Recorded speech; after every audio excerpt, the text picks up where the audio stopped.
Besides তাছাড়া you will find a connection among present past and future. এছাড়াও তুমি কি করবে না একটা যোগসূত্র খুঁজে পাবে কার কার মাধ্যমে না বর্তমান, অতীত আর ভবিষ্যতের মধ্যে। আজকে আমরা একটা লেটার রাইটিং শিখব। কোশ্চেনটা এরকম আছে যে write a letter to your younger brother advising him to build a habit of news paper reading. যে তুমি তোমার ছোট ভাইকে একটি চিঠি লিখো যার মাধ্যমে তুমি তাকে বলবে যে নিউজ পেপার রিডিংয়ের একটা হ্যাবিট গড়ে তুলতে, যার কিনা কিছু গুরুত্বপূর্ণ দিক আছে। এবার এই চিঠি লিখতে হলে কি করতে হয় না, প্রথমে ডান দিকে তুমি যে লিখছো সেন্ডারের অ্যাড্রেস থাকে, যে লিখছে তার অ্যাড্রেস থাকবে ডান দিকে উপরে। এবার লেটারটা আমরা শুরু করব। কি লিখতে হয় না ডিয়ার দিয়ে তার নাম, ছোট ভাইয়ের নাম রাহুল দিলাম। এবারে মূল যে কাঠামোটা আসবে, স্কেলিটনটা আসবে না হাউ আর ইউ ডুইং, যে তুমি কেমন আছো।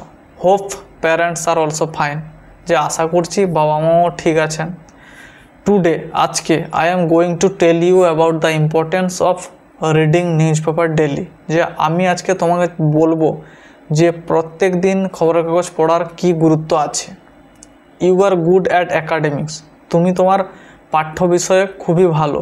বাট ইন টুডেজ ওয়ার্ল্ড, কিন্তু আজকের বিশ্বে you have to upgrade yourself, যে তোমাকে নিজেকে উন্নত করতে হবে with modern technology and information, যে আধুনিক প্রযুক্তিবিদ্যা এবং তথ্য দিয়ে।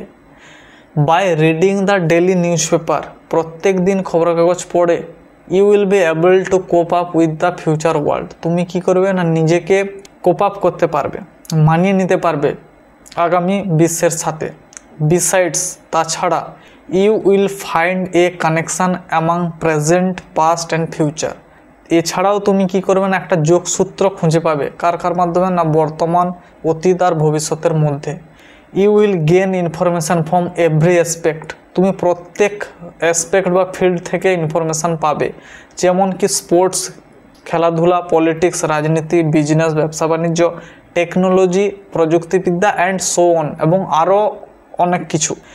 If you build a habit of reading and English daily, যদি তুমি অভ্যেস গড়ে তুলতে পারো একটা ইংরেজির খবরের কাগজ পড়ার, you will not only enrich yourself with information, যে তুমি শুধুমাত্র নিজেকে তথ্য দিয়ে সমৃদ্ধ করবে না, but you will also be fluent in English, তুমি কি হবে না ইংলিশে তোমার ফ্লুয়েন্ট বাড়বে, কথা বলা সহজ হবে তোমার ক্ষেত্রে ভাষাটাকে জানতে।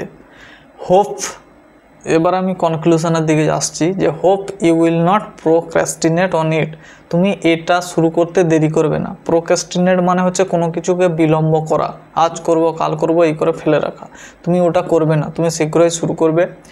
Give my regards to father and mother, আমার শ্রদ্ধা জানাও বাবা এবং মাকে। মিট ইউ সুন, তোমার সাথে খুব তাড়াতাড়ি দেখা হচ্ছে। এবার আমি শেষ করব, কি লিখতে হয় ডান দিকে শেষে, যে সিনসিয়ারলি ইয়োর ব্রাদার রক্তিম, যে লিখছে তার নাম রক্তিম হলে লিখবে যে আন্তরিকভাবে তোমার দাদা রক্তিম। আর বাঁ দিকে কোণে লাস্টে কি হবে না, যে রিসিভ করবে তার ঠিকানাটা হবে, রিসিভারের ঠিকানা হবে। এখানে রাহুল দেবনাথ লিখেছি, একটা ইমাজিনারি নাম, আর কেয়ার অফ দিয়ে যেখানে পৌঁছাবে তার বাবার নাম, ঠিকানাটা দিয়েছি। এইভাবে চিঠিটা শেষ করলাম।